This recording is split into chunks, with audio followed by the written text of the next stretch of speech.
You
wouldn't build a house without a foundation, so why try to build a business without one?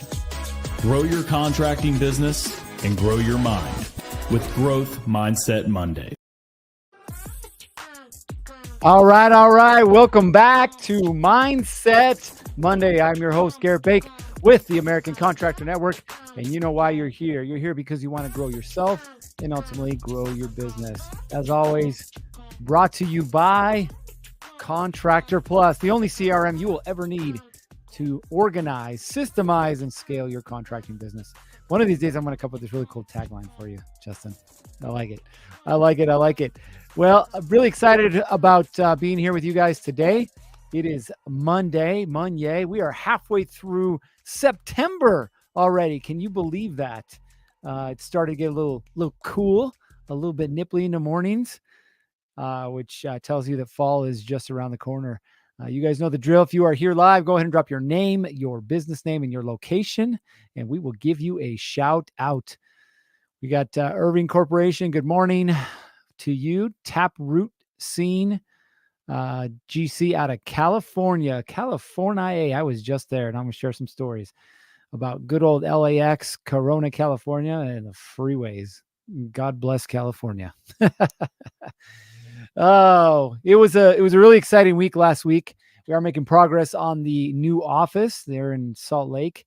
I think this weekend they were going to paint. We got the flooring coming in next week. Cabinets coming in this week. So a lot of fun stuff happening around the office. Again, we are going live with our first in-person event, October 3rd and 4th. If you're a seven-figure contractor, go ahead and shoot me a message, and we'd love to send you an invite, have you there with us. All right, we got some more people to shout out here. We got Matthew from MG Septic out of Albany, New York. Sunbelt Rentals. Yep. What would we do without Sunbelt, right? We got Shane with Shane & Sons in Indiana. Welcome to the show. Gupta Renovations from Maryland.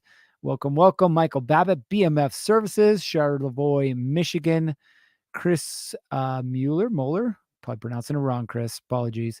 With United Paint Pros LLC out of New Jersey. What part of New Jersey there, Chris? Jacob Wiki, Crown Commercial Roofing in good old OKC. Welcome all of you to the show. Now, you guys know we touch on a few different topics here inside of Mindset Monday, but I think the most important one has to do with you, right? You, your mindset, and where it is that you're at. And I will tell you that it is constantly shifting and it is constantly changing, right? So I want to touch on that just for a minute. I've got this wristband that I created a while ago, and we have some when you guys come to our events. We'll get you one. But you can see here on the side, let me twist that the right way there. It says, win the daily war, right? Win the daily war. Because a long time ago, I realized that regardless of the economy, regardless of bosses, regardless of clients, regardless of suppliers, regardless of cash flow, spouse, kids, all that stuff, I could actually control the quality of my day. And so I started to spend every single morning focused on preparing myself to have a good day. Now, that didn't mean there wouldn't be roadblocks or hurdles or fires to put out or setbacks, but I could control the quality of my day, right? My mindset. And I want you guys to understand, first and foremost, that's where we want you to be. We want you to be in a good state of mind. The reason you're here is because you want to grow your contracting business, right? And you are leveraging Contractor Plus to be able to do that. So you're taking the right steps. But you got to wake up every single morning and you got to sometimes get yourself in that right frame of mind because you don't want to get out of bed or you don't want to go to work or you don't want to deal with that employee that you know you got to fire, but you haven't fired yet. Or you don't want to like look at your inbox and realize that you're past due on your bills. Like, I get it, right? But you got to get yourself in the right frame of mind because you're going to have to deal with it. The buck stops with you. You are the boss, the BOSS. We got some more folks joining us. We got Enrique Amar, Texas Contractors, Harlingen, Texas. Welcome. Christina with Zacharias Landscaping. Welcome to the show. SoCal. We got Jason says, how can we find employees who have a growth mindset? Ooh, that's a really good question, Jason. Not really the topic for today, but I will touch on it briefly. And I will tell you that in order for you to find employees who have a growth mindset, you have to have a growth mindset. You got to be a magnet, my friend. It's not as easy, trust me, because there's less of them, but they're out there. They're the dudes who want to hustle and grind. There's the dudes who want to grow with you. Your job is to go find them. But it starts with you, man. You got to be that guy that attracts those people to you. Well, this last week, I was in California. Good old California. I know we got a few folks from California here with us, so take this lightly. LAX, not a big fan. Justin and I have flown in there, and it was like the New York subway system. At least that's what it felt like. Now that Justin's been the New York subway system, he knows what I'm talking about.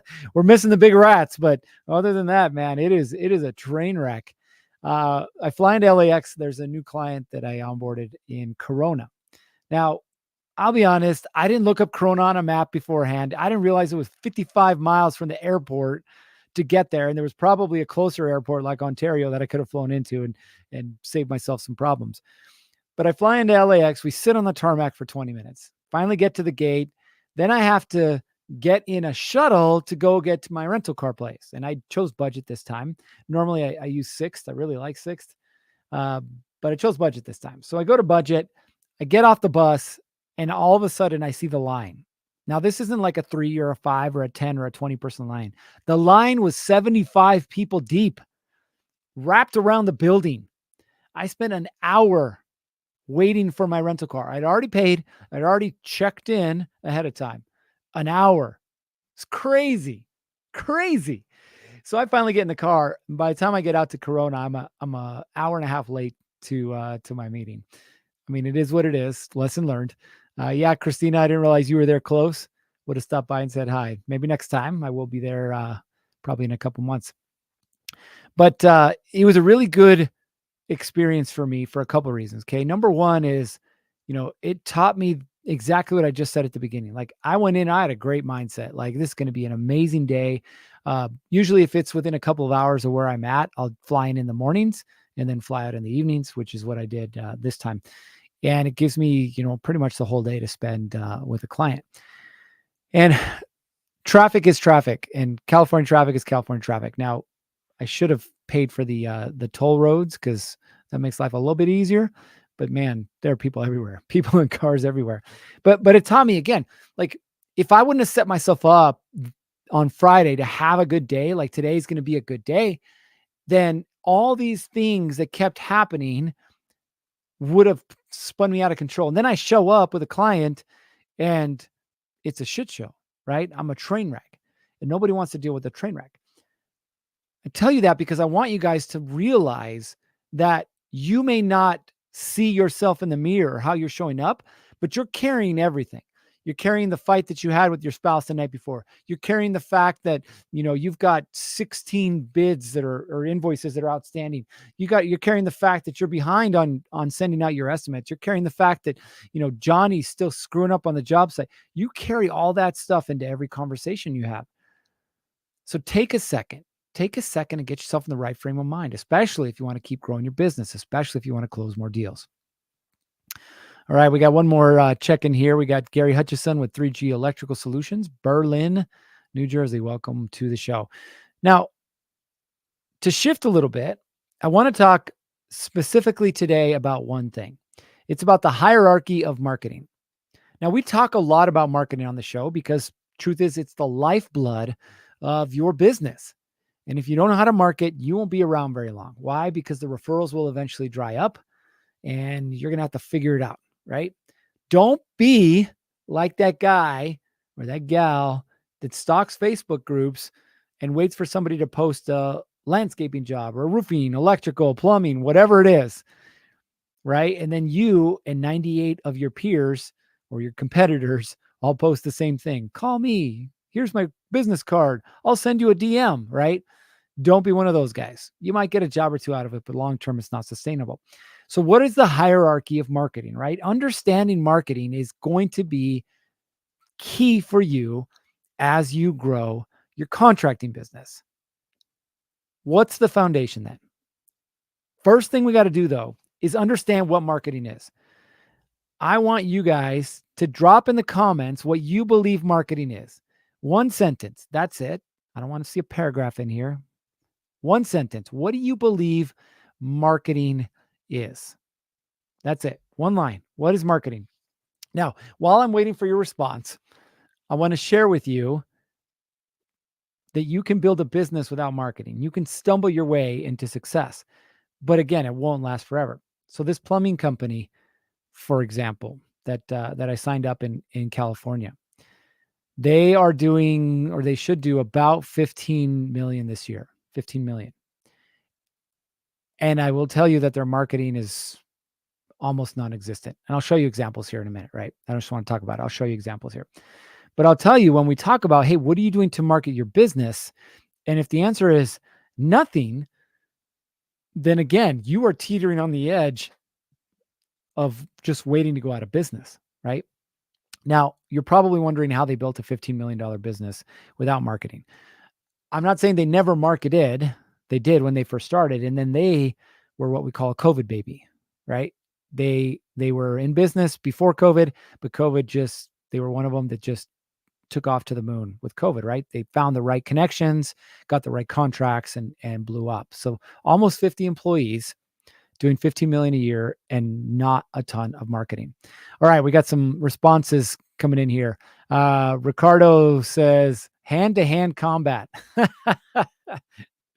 I like the analogy, but we don't really want to be fighting with the people we want to work with. But okay, hand-to-hand combat. We got Enrique that says selling yourself. All right. All right. Christina says, I'm the one that looks for what the people are looking for. All right. That's a good one. We got Taproot Scene. Marketing is relationships. Very good. Very good. Ryan says integrity. We've got Gary that says exposure. Damien says awareness of your services in the local community. Ooh, very well said. Gupta says selling yourself. The Real Public Assassin. That's an interesting name. Strategically advertising your business to gain more clientele. Okay. Taproot says relationship building with your target audience, with your niche. Good. And Ricardo's back with swear. Okay. And then Matthew says branding, image, and networking. Oh, and we got one more from Shane. Connecting with the right people who need the value my service provides. To most of you who commented, the answer is yes. I want to make it as simple as possible for you guys. Marketing in its purest form is getting people's attention. Okay? Getting people's attention. That's the first step in marketing. You have to be able to get people's attention. If they don't know who you are, there is zero likelihood of them buying your product or services. Fair? Getting people's attention. So how do we get people's attention? Well, there's different ways to do that. You can advertise on the side of your truck with a magnet or a wrap. You can advertise in a magazine or a newspaper. You can send out mailers. You can door knock. You can sponsor an event. We talk about, websites, social media, paid marketing. There's a ton of different ways to do this, right? A ton of different ways. Ricardo says last 2 weeks, we passed out 6,000 flyers in the strip malls. Yeah. A lot of different ways to do this. Okay. But we've talked about this before as far as identifying who you want to work with and what problem you're solving for them. That's the key. Okay. So I'm not going to talk specifically about that. I'm just going to talk about the hierarchy of marketing. Now, what do I mean by the hierarchy of marketing? These are the things you should focus on first. Okay. Hierarchy. So I'm going to go first, second, third, and fourth. These are the things you should focus on. Some of you may never get to 3 or 4. You may never get there, and that's okay. But I just want you to understand that. Fair? Okay. So the basics, right? Step 1, the hierarchy, the basics. What are the basics? When we talk about the basics, what are we talking about? We're talking about your website. How many of you guys have a website? How many of you guys have a website that looks halfway decent? How many of you guys have a website that you actually want to share with people? Right? Website, number 1. Number 2, your Google My Business profile. Google My Business, GMB. If you guys don't know what Google My Business is and you work with homeowners especially, we got issues, right? The good thing is go to YouTube, go to Google. They'll teach you all about it, and you can probably find an expert. Oh, Irvin wants to share his. Good. We'll get to the point where we share that.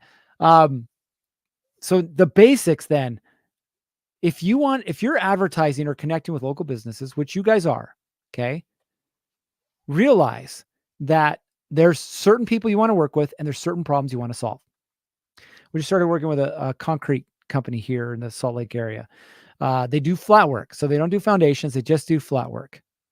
Well, when I first met with Caesar's his name, when I first met with Caesar, I was like, cool, who do you want to work with? He's like, everybody. I'm like, well, congratulations.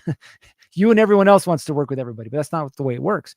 I said, who do you eventually like want to narrow down? And this is your area. These are the people you want to work with. And he said, I want to work with high-end homeowners. That's who he wants to work with. And I was like, cool, what do you want to do with them? He goes, I think of concrete as artistry, right? Like I think of it as I'm painting, I'm a canvas. And so for me, it's not just about laying concrete. It's about the overlays. It's about the finishes, right? It's about what the concrete allows the homeowner to do. So for him, that's what concrete is. And so he has a client, high-end homeowners that have a problem, right? Or a desire, and his job is to fill it. Okay. So that's who he wants to focus on. Now, when he's going through this process, he has to realize that his website has to reflect that. If on his website, he just says concrete work, well, he's just like every other concrete guy out there. How can somebody tell the difference? They can't, right? High-end concrete for high-end finishes for high-end clientele, right? We're talking about taglines now, but he has to be able to narrow that down. You can do that through words, you can do that through images, but ultimately, how am I connecting with my people? Okay. Now, I'll give you a perfect example, and I'm going to share this with you. This is the company that I just started working with, right? So we talk about now Google My Business, right? So if you look on the screen now, if you're driving, be careful. If you look on the screen, Frasca Plumbing. Now, could you tell what Frasca Plumbing does just by looking at this? Well, the top thing that comes up is Yelp, and you can see it here on the left. Well, look at the right. They have a 3.9 rating, which is not very good, and 34 Google reviews. Now, look at this. There's missing information. There is no website. Not only that, you look here that's highlighted on the left, it says closed. Now, it was a previous location. But regardless of the top four answers here, you have one that's closed. You have Home Advisor, 2 reviews. You have Better Business Bureau, right? And then you have Yelp. Like, be honest. Would you want to do business with these people? Not only that, do you know who it is that they work with? No, because it doesn't say, right? Well, they only work with commercial business owners. So think like Starbucks or McDonald's or Jack in the Box. That's who they work with, right? But nowhere here does it say that. And so when we talk about a website, your website needs to share who you are and what you do. Again, people are doing research, right? So the basics. Website, Google My Business, and then a basic Facebook business page, because a lot of people search on Facebook. Now, here's a crazy one for you. Did you know that Google is, I think they might still be number 1 or close to being number 2 when people go to search now? Because people now search on social media, right? TikTok, Instagram, Facebook, they're searching on these different channels as well. So if you don't have a presence on there, what's the likelihood that someone's going to be able to find you? Not really good, right? So we've got Ricardo that says, hard to tell what's going on. Yeah, man, it's true. It's really hard to tell. And then Irvin says, interesting, didn't think of that. Yeah, right? Again, the easiest thing to do, by the way, and I know you guys might be like, I don't build websites and I need to go build a website. Listen, I want you to look at it from the perspective of the people you want to work with, not from your perspective. If you look from your perspective, you're going to put the stuff out there that you want. If you look from your client's perspective, you're going to put the stuff out there that they want. I just got some pens done for our workshop, right? And I engraved in this, or got some words written on the side. Yes, I've got the logo, but it says, cut the chaos, scale the business. If you're a contractor and you're dealing with the chaos and you want to get rid of it and you want to grow, like those two phrases mean something, right? Those are the people I want to work with. If there's no chaos in your business, I don't have anything for you. I wish you the best. I wish you more success so you do get chaos, so you don't work, so you want to work with me. Right? Okay, so that's the basics. Number one, get your website, a Google business profile, and a Facebook business page. Now, there are experts out there you can use. I'm not here advertising for any of them, but do your homework. The second one, once you get people's attention, your job is to keep their attention. Crazy stat, right? 93 to 94% of people aren't ready to buy right now.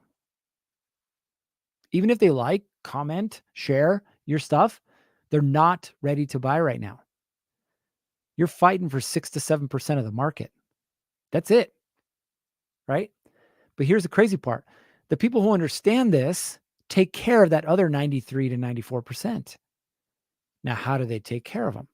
Well, you got to think emails, phone calls, text messages, right? Inviting them to maybe some events that you're putting on or things that you're sponsoring, right? You're constantly want to get in front of people over and over and over again. In advertising, they used to say 7 touch points till someone was ready to trust you enough to buy. 7 touch points, meaning they saw an ad or a video or got a mailer or something 7 times, right? Now it's up into the 20s. Last time I heard 21 to 25 times. In other words, they need to constantly hear from you. So if someone isn't ready to buy now, let's say you do a contest, you do a giveaway for $150 off, your next painting or landscaping job or whatever. And you have people enter and they enter their name and their phone number and their email. Well, guess what you should be doing with that information? Following up with them. How many of you guys have any type of like consistent email sequence going out to either your existing clientele or the emails that you've collected? How many? Love to hear from you. In the meantime, we've got Ricardo says, I work with a few different people in advertising. The key is to direct traffic, lead your potential customers towards what it is you're selling them, especially your most profitable. 100%. Yep. Dead on. Right. Now, again, if they're not ready to buy, that doesn't mean they're not ever going to buy. That just means they're not ready to buy. So what are you doing to keep their attention? Emails are great. I send out 2 emails a week. Why do I send out 2 emails a week? Well, one of them has to do with my podcast, my YouTube channel, and I have a show there every week that lands, right? So I do that. And then one is about, hey, what's happening in the network, right? Get people interested in upcoming events and workshops and whatnot that we have happening. They may not be ready, and that's okay. But when they are, I want them to go one place. Fair? Okay, number 3. Like I said, some of you guys can get to 1 and 2 and you'll be just great. But number 3, this is where the wheels fall off, especially for those of you who aren't big on social media. It is social media, right? Social media. Check this out. 92% of Gen Zs check a potential, what's the word I'm looking for? Check a potential company that they're going to work with, check their social media profile before they do business with them. 92%. And this is Gen Z, which I get. They're not quite in the buying phase, but they will be soon, right? 92%. Think about that. Like, I'm going to date myself. My first business was A+ student window cleaning. That's what it was. I was a student, newly married, brand new baby, and I started a window cleaning business in Phoenix, Arizona, of all places. It was awesome and hot as balls. But I started a window washing business, right? Now, why did I call it A+? Was it because I was an A+ student? No, it wasn't. I called it A+ because back in the day, there were the yellow pages. That's where you advertised, right? And in order to show up before everyone else, you wanted A's and you wanted pluses, right? That was the cheat code. So I said A+ student window cleaning, right? Now, did it work? Yeah. I got all kinds of calls. It was great. But nowadays, it doesn't make any sense to do that. Why? Because that's not where people are searching. Where are they searching? They're searching on social media. If you're not on social media, or even if they find you off social media and they look for you and they can't find you, how trustworthy are you? Right? If you remember, I showed you Frasica Plumbing. They have no website. None. I asked them about social media and they're like, oh, we have an Instagram page. I'm like, cool, pull it up. They pull up their Instagram page, 4 posts. Not only that, it actually wasn't run by the company. It was run by an employee of the company. They didn't even have the login information. Now, they knew that I was going to share this, so I'm laughing with them, not at them. But what does your social media look like? Like if I was going to Google your business, if I was going to go to social media and find your business, what am I going to find? Right? Going back to our previous topic here, Ruben says, I send emails when we have specials every other month. That's cool that you're doing something. But what could you do every month? What could you do every couple of weeks? What could you do every week? Right? We've got Gupta says, I post an article and record myself on video on LinkedIn, Instagram, Facebook, TikTok, Nextdoor. Beautiful. This man's got the game. He understands this, right? He also says, I have a wrap on my Tesla. Hopefully your Tesla doesn't break down. But yes, wraps on vehicles. Beautiful thing. Robin says, I also throw out 2 of my LinkedIn profile and they can see comments, professional type. That's cool if your people are on LinkedIn. What I've realized is that my people are not on LinkedIn. It's just the reality of the situation. I posted on LinkedIn for 3 years now, 3 years, and I get maybe 100 engagements a week, right? Not there. That's okay. I know where they are, right? They're on Facebook, they're on Instagram, they're on TikTok, right? Cool. That's where we're going to spend our time and our energy. But what's the purpose of social media, right? Why social media? Well, people go to social media for a few different reasons. Number one is to be entertained. That's why we go to social media. Don't lie to me. When you're sitting on the toilet and you're scroll, why are you scrolling? Because you're looking for the next thing to buy? No, because you want to be entertained. Now, what smart contractors do is what's called edutainment, right? They educate you while they entertain you. And you guys know what I'm talking about, right?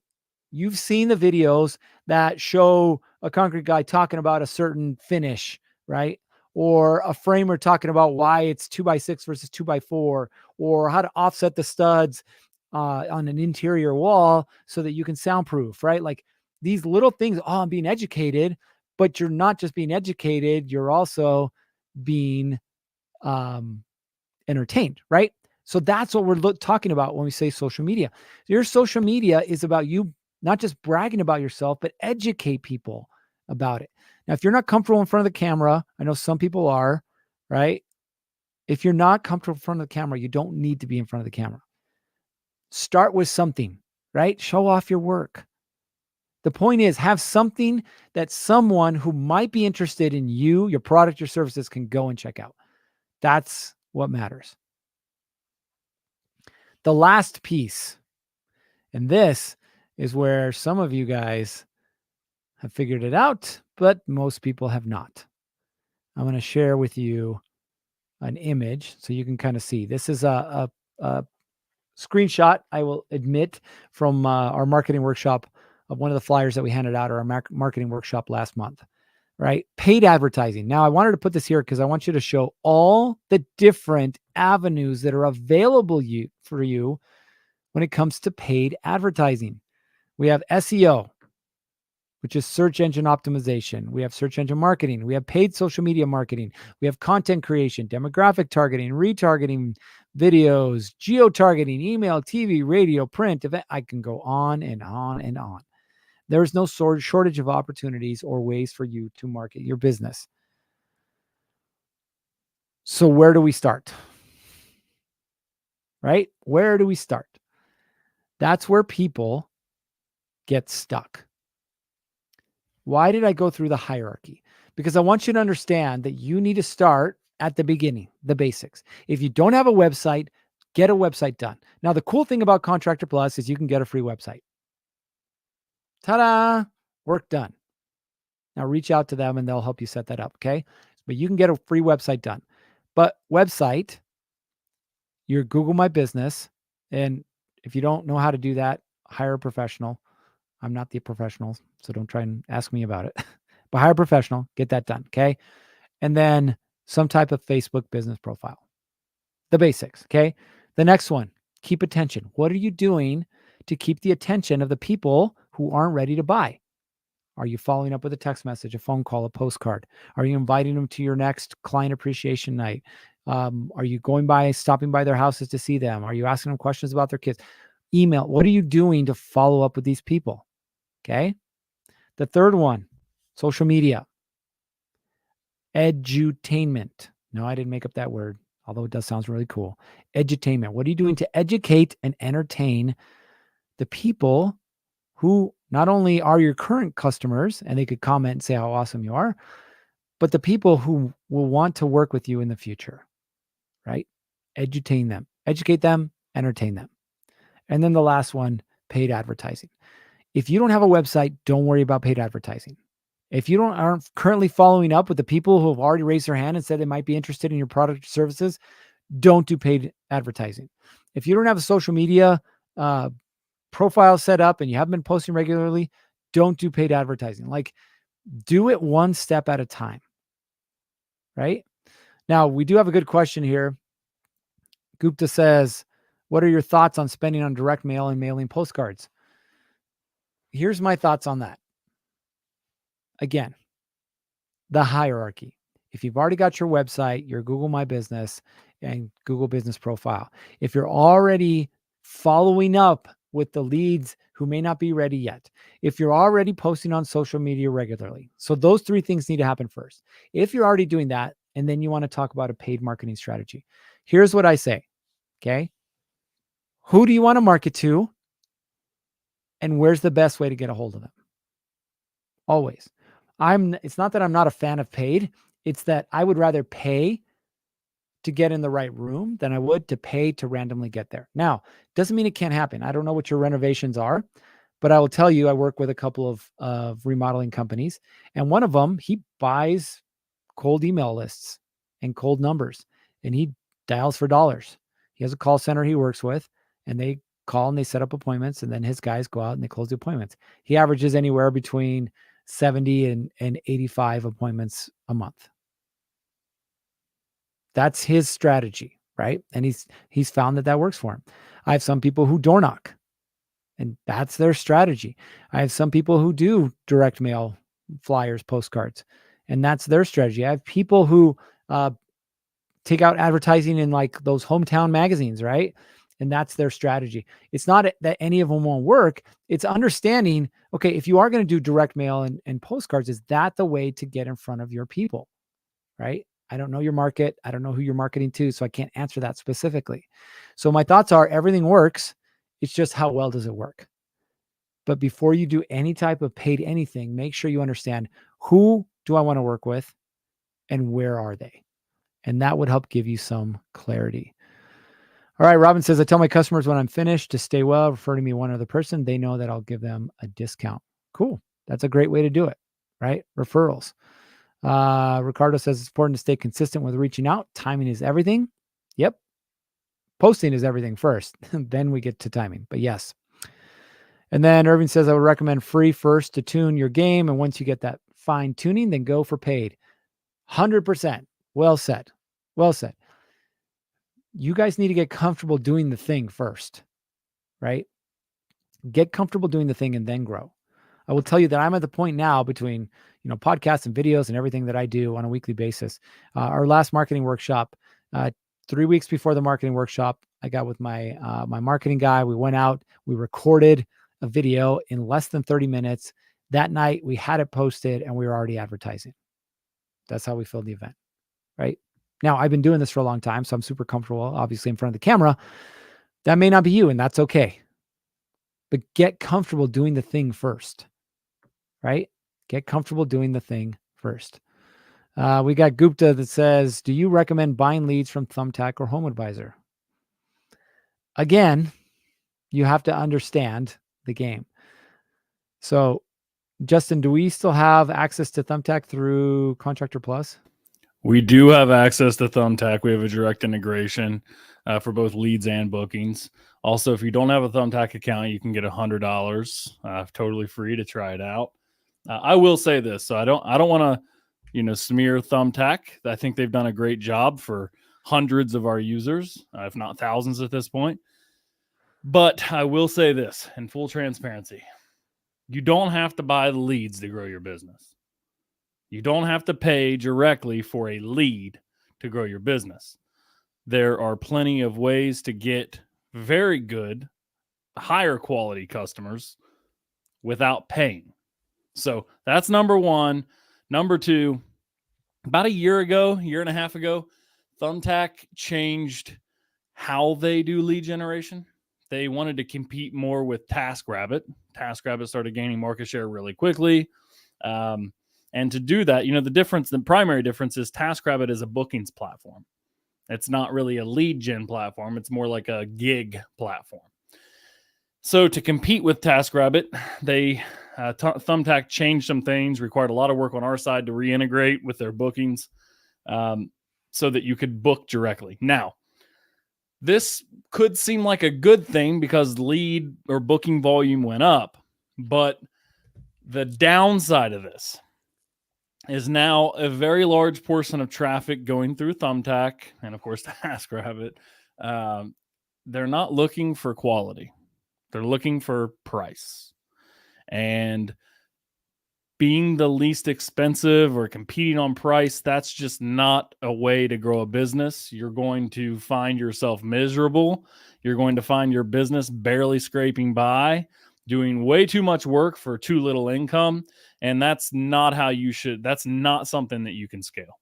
So I'll leave it at that. You can make your conclusions on what's best for you. I know plenty of businesses that get leads from Thumbtack that they're totally happy with. I've also seen quite a few businesses not be too impressed. So, you can make the judgment call yourself. Very well said, right? Again, the key is understanding the game of marketing. The easiest way that people think is to just pay for leads. I'm telling you, and just as Justin just said, it's not the easiest way. Okay. The easiest way is figure out who you want to work with, where they are, or who has access to them, and then go double down on that. For a lot of you, just full transparency, a lot of you, your best friends are going to be realtors. Your best friends are going to be other trade business owners. Your best friends are going to be trade groups or organizations. Why? Because they know people when they're ready to buy, they're going to reach out to them, right? I literally send all of my clients, I said, go find the top 5 or 10 realtors in your area and go be friends with them. I'm part of a group of realtors, and every single day I get a request. Do you know a plumber? Do you know an HVAC guy? Do you know a landscaper? Do you know a roofer? You know a guy that does renovations? And I send them out to my clients, right? But that's the point, right? The point is your job as a contractor is to generate leads. How do we generate leads? We get people's attention. How do we get people's attention?